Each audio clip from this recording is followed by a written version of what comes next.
Hello guys, आज चाहिँ हाम्रो छुट्टी र म चाहिँ आज चाहिँ एकदम यसरी यो चाहिँ हो मुसुरी दाल। मुसुरी दाल पनि यसरी कराईमै बनाएर खानु मन लागेर चाहिँ आज कराईमै बनाएको र यहाँ चाहिँ म राइस बनाउँदैछु। र मैले चाहिँ चेचीलाई त्यो पम्किनको उयो ल्याइदिए भनेको थिएँ कि मुन्टा, हामीले चाहिँ फर्सीको मुन्टा भन्छ तर यो चाहिँ अब यता चाहिँ बुझ्दैन फर्सी भन्यो भने केरलामा चाहिँ यो चाहिँ पम्किनको उयो हो। मैले चाहिँ पुरै मुन्टा ल्याइदिएँ भनेको, उसले चाहिँ पत्ता मात्रै ल्याइदिएछ तर पनि केही छैन, मजबुरीका नाम शुक्रिया। यसलाई चाहिँ आज म हाम्रो छुट्टीको दिन चाहिँ हाम्रो स्पेसल डिस चाहिँ यही हो। यस्तो मजाले भुटेर हजुरहरूलाई देखाउने छु म यसलाई चाहिँ कसरी पकाउँछ भनेर। हाम्रो उताकोलाई त थाहा छ, यताको चाहिँ नखाँदो रहेछ क्या यो। अब यताकोलाई पनि म देखाउँछु ल बनाएर कसरी खाँदो रहेछ। र यो कोलाई मनपर्छ भनिदिनु होला साथीहरू, हेर्दै गर्नु। म यसलाई चाहिँ यसरी केलाउँछु, यसलाई चाहिँ यसरी केलाउनु पर्छ र यसरी मजाले हेरेर चाहिँ यस्तो सानो पार्नुपर्छ, चुट्टाउनुपर्छ। र मैले यसलाई चाहिँ केलाइसक्यो साथीहरू, हेर्नुहोस्। यो चाहिँ हेर्दा यति देख्छ तर यति हुन्छ ल। यसलाई पकाउनु लागि चाहिँ सिम्पल छ, केही चाहिँदैन, खालि प्याज, खुर्सानी, तेल, नुन यति भयो भने भइगयो। यो चाहिँ सिम्पल खालि फ्राई गर्नु मात्रै हो। यसरी गमलामा लाएर मजाले छ्याप्पाएर धुनुपर्छ।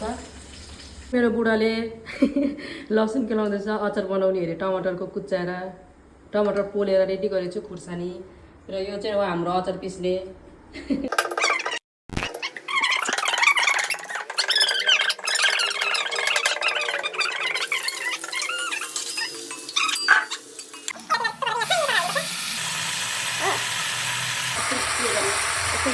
अब चाहिँ यसलाई यसरी नुन हालिदिनुपर्छ। नुन चाहिँ बेसी हाल्दैन किनकि यसो उयो यति हुन्छ हो।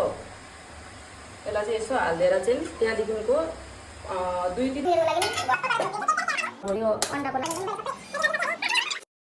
बेसी चाहिन्छ तर मनपर्छ। सबै थोक भयो, केही कमी भएको जस्तो लाग्दैछ। ए टुपे त्यो नभए त फेरि कहाँ खाएको जस्तो लाग्छ र एकछिन पर्खिनुहोस् ल साथीहरू, ग्यास गर्दै गर्नुहोस् म के ल्याउँदैछु भनेर।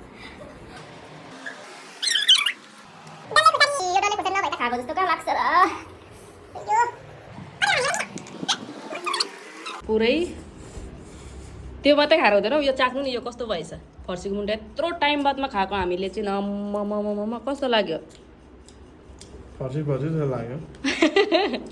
अब म पनि खान्छु ल साथीहरू, कस्तो लाग्दो रहेछ। म नि ट्राई गरौँ कस्तो रहेछ, हाम्रो उता कस्तो टेस्ट हुँदो रहेछ है, कस्तो हुँदो रहेछ ल।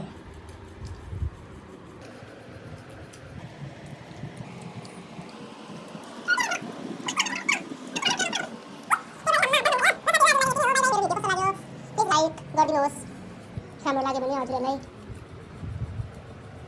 हामी दुईजनाको भिडियो चाहिँ यस्तै हुन्छ, कामले गर्दा बेसी भिडियो बनाउनु पनि पाउँदैन हो।